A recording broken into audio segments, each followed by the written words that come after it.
वंदे मातरम, जय श्री राम। सभी विद्यार्थियों का हमारे चैनल में एक बार फिर से स्वागत है। तो आज हम क्वेश्चन नंबर 1.21 की बात करेंगे। तो एक बार आप सबके लिए क्वेश्चन रीड कर लेते हैं। चैप्टर नंबर 1,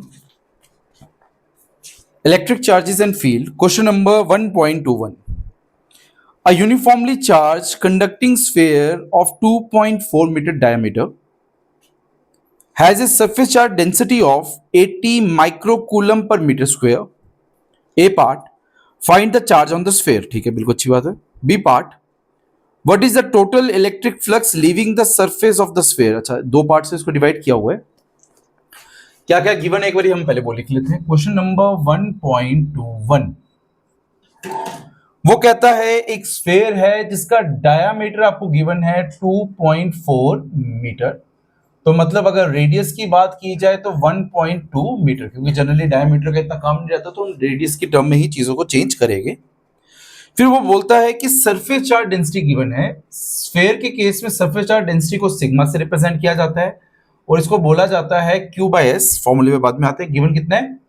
80 माइक्रोकूलम पर मीटर स्क्वायर, जो हो गया आपके पास 80 into 10⁻⁻6 coulomb per metre square. और क्या गिवन है? बस ये चीजें गिवन है।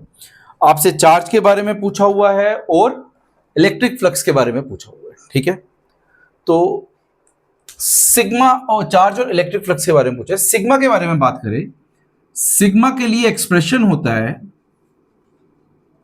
Charge upon surface area. ठीक है, हमने चार्ज निकालना है तो चार्ज किसके बराबर आने वाला है? Q is equal to sigma into surface area. यही है। अब हमें सिग्मा तो गिवन है बट सरफेस एरिया की वैल्यू गिवन नहीं है। एक बार पहले सरफेस एरिया को कैलकुलेट कर लेते हैं। तो सरफेस एरिया को यहां पे हम कैलकुलेट कर रहे हैं। एस, स्फेयर के केस में जो सरफेस एरिया होगा वो होगा 4 पाई रेडियस का स्क्वायर। तो 4 इंटू पाई इंटू रेडियस का square, R square. Values put कर लेते हैं। 4 इंटू पाई की वैल्यू 22/7। अगर किसी को 3.14 लिखना पसंद है, कैलकुलेशन में इजी लगता है, तो आप वो कर सकते हैं। इंटू रेडियस कितना आएगा? 1.2 का स्क्वायर। क्या बन गया ये? 88 divide by 7 into 144 divide by 100, ये वैल्यू बन जाती है। जब मैं 88 को 144 से मल्टीप्लाई करूंगा तो रिजल्ट आएगा 12672 डिवाइड बाय 700। ये आपके पास वैल्यू बन जाएगी। इसको फर्दर अगर मैं डिवाइड करूं तो ये वैल्यू बन जाती है आपके पास 1810 डिवाइड बाय 100। 7 से डिवाइड करके 0 से 0 कट गया तो S की वैल्यू आ गई आपके पास 18.1। ये S की वैल्यू आ गई आपके पास। ठीक है, अब कैलकुलेशन का पार्ट तो खत्म हो चुका है।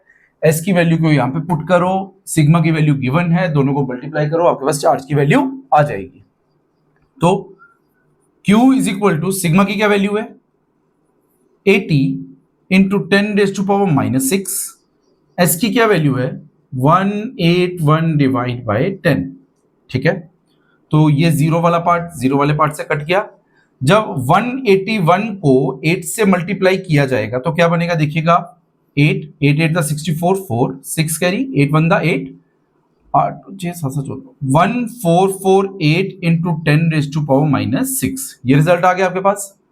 तो अगर इसको हम पॉइंट को कंसीडर करें, 1.448 इंटू 10⁻⁻3, तो अप्रोक्सीमेटली ये वैल्यू बन जाएगी 1.45 इंटू 10⁻⁻3 कूलम। तो ये आपके पास क्वेश्चन का ए पार्ट। आई होप यहां तक क्लियर हो। किया क्या हमने? सिग्मा हमें गिवन था, वैल्यू थी Q बाय एस। एस की वैल्यू हमने सेपरेटली सॉल्व की तो इस वैल्यू को हमने इसमें पुट कर दिया तो हमारे पास Q की वैल्यू आ गई। ठीक है, अब इसी क्वेश्चन के बी पार्ट में चलते हैं।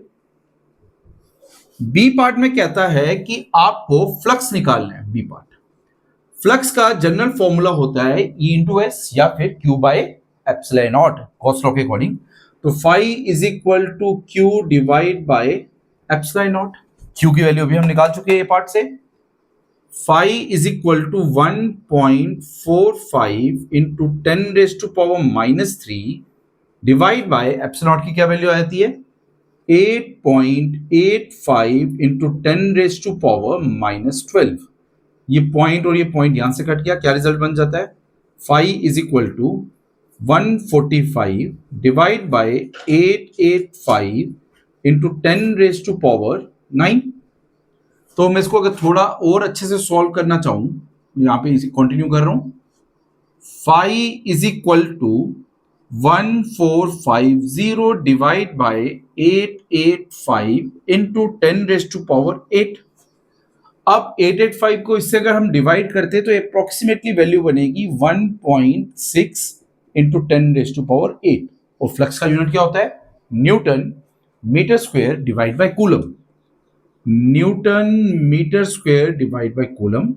तो ये हमारे पास बी पार्ट के लिए आंसर आ गया। ठीक है, तो क्वेश्चन सिंपल था, सिर्फ कैलकुलेशन बेस्ड था। फॉर्मूलेस आपको पता होना चाहिए कि फ्लक्स कैसे निकालना है, सरफेस चार्ज डेंसिटी का क्या एक्सप्रेशन रहता है। तो ये हमारे पास क्वेश्चन नंबर 1.21 था। तो नेक्स्ट वीडियो में हम क्वेश्चन नंबर 1.22 के बारे में बात करेंगे। तब तक के लिए सबको वंदे मातरम, जय श्री राम।